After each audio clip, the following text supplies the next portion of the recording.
Hello friends, welcome to Joy of Life. So before we proceed with this episode, what I would like to tell you is that if you have not seen the system design introduction video wherein we have discussed about the architecture of this mini project that we are building, I would highly recommend you to check the same. I will leave a link to the description as well so that you can click, check the same and then get back onto the video. So today we are going to do a small video and this is something off the topic, but it is a part of the series. It is a prerequisite for some of the other things that we are going to do. So we are going to learn about actuator and how they help. So Spring provides a way to monitor your application through actuator. So we are going to understand what actuator is and we are going to see a little demo on the same.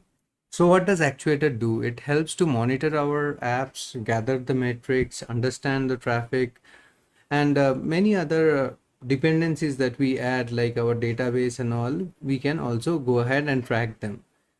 So the main benefit of using this actuator is to get a production grade tool without having actually implemented ourselves. So it comes out of the box. So it gives us several metrics like health metrics, info, dump, environment, and many other things. We can find out anything about heap or anything, and the configuration is pretty simple. So we are going to go ahead and do the configuration and try out a small demo over here. We will just need a minor code change over here. So what I have done is I have started both Redis and Cassandra because we need it for our URL feeder application, right? So now what we are going to do is we are going to add the dependency. In the meantime, what I have done is I have upgraded the version of the Spring Kafka that we have been using. So I have just changed it to 2.7.3.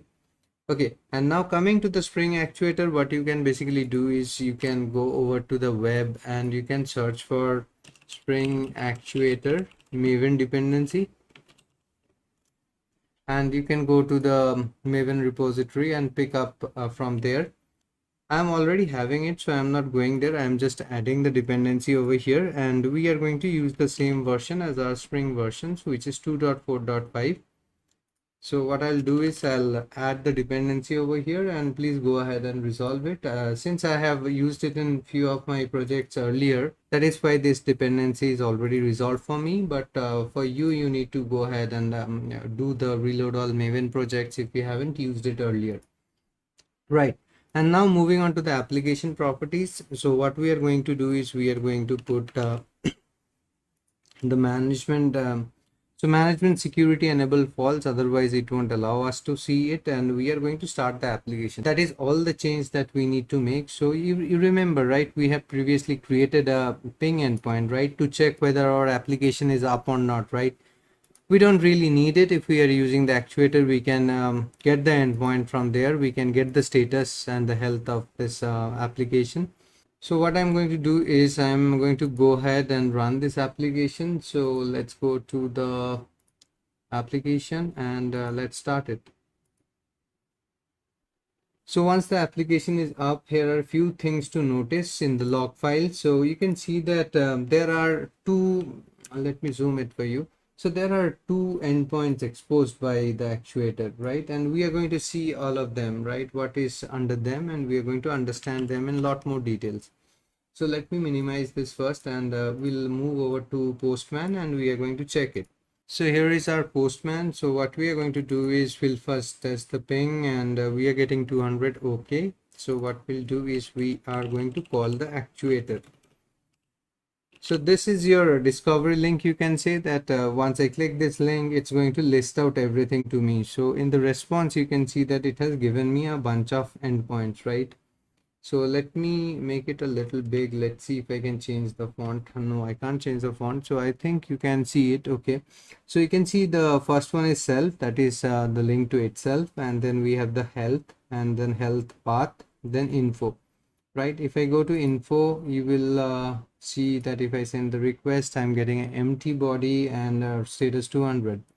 Similarly, if I go to health and try to check this endpoint, so you can see that we are getting a status called up. So basically what we have done earlier is with the ping and the pong that we have done, we no more need it really, right?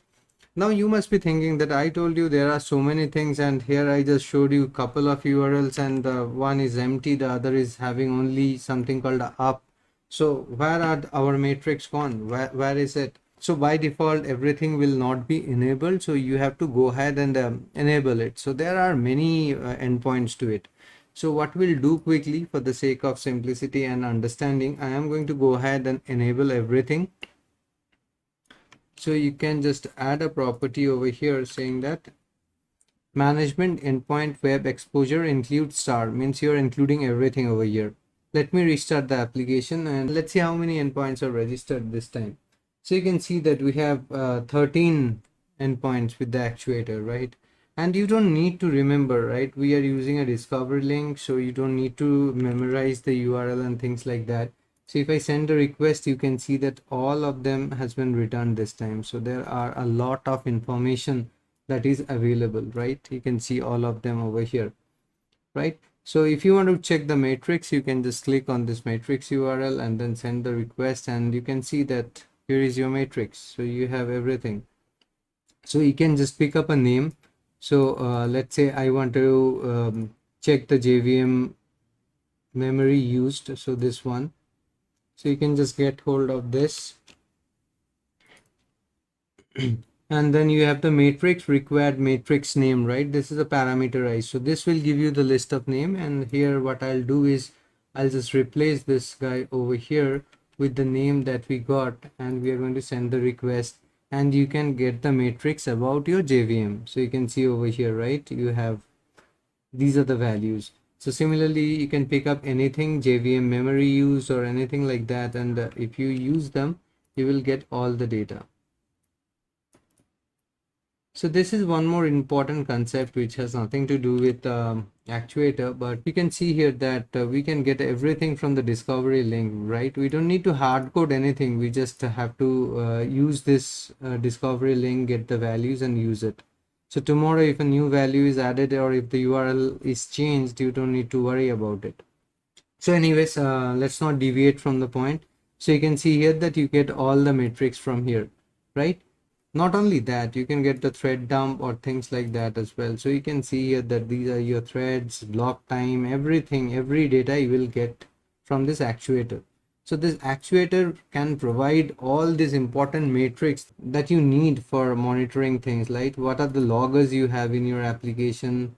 So you'll find all the levels and all the loggers that you have used in your application, right? So this provides a lot of things. I would suggest that you go ahead and play around with them. Environment is one of the interesting things. So you'll get everything about your environment. So whatever you have specified in your application properties, server port, then system properties, class path, everything has been included over here, right? So you can see that everything is present over here. So all the properties has been pulled in. So similarly, you can get a lot of information about everything that you want to know about. So there are custom things that also you can add them as and when you need them. So you have the mapping. So what are the mapping present in our application, right? So that is also can be acquired from here. So this actuator endpoint, our endpoint should also be registered over here. If you look closely, so you'll find it.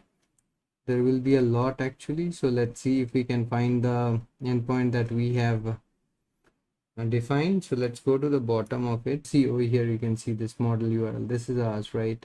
So this is a post endpoint which takes a URL resource. So this is the one that we have been using, right? Our ping endpoint and everything has been listed over here. So this actuator provides a lot of information that could be really handy for your production or staging level debugging, your thread dumps, shutdown sessions, schedule tasks, your Prometheus or tools like that. You can have an endpoint for them, your loggers, log file, heap dumps, health, everything can be found over here, right? So this is a very handy tool, and this is a prerequisite for many of the things, right? Even if you're using Kubernetes and all, it's good to have health endpoint configured so that it can goes ahead and checks that your application is healthy or not, right? So over here, what we did is we included everything, but we can say that, okay, include everything, but exclude the info. So we can do that, or you can give comma separated values as well. And you can do the reverse as well, that exclude everything and include these two. So the default behavior is to have info and health, as we have seen that when you have not specified anything, only those two are there. Now what I'm doing over here is to exclude this info. So info is over here, right? So we are going to exclude this. It should not show up this time. So what we'll do is we'll quickly restart this application, and we are going to go ahead and check it. So the application is up now. If I start it, you can see that I don't have info this time. And even if I go to info and try to get the data, it should return me a 404. So you can see that you can exclude anything that you want. So over here, for the sake of simplicity, what we did is we said management security enabled false. Now it is available to everybody, right? We don't want it to be available to the hackers and spammers, right? We have all the information exposed there, right? So what you can do is you can provide a authentication authorization for the same, and have it protected only for internal logging or for checking the matrix. You can have them. So it is not advisable that you expose everything to everybody. It's not meant for everybody. It is mostly used for the internal, so that you get all the matrix and things like that, as we have seen. So make sure that it is not exposed to everybody. So that is a very unsafe thing to have. Yeah, that's all from this video. So later we'll see how we can use this in many of our application that we plan to use, like Resilience 4J or Kubernetes or any other application. As a matter of fact, this is a very useful and a handy things and a good thing to cover. So do let me know if you have any doubts or question regarding the same. And yeah, that's all from this video. Stay safe and stay subscribed, and do share this to your friends. Let the channel grow, and bye bye.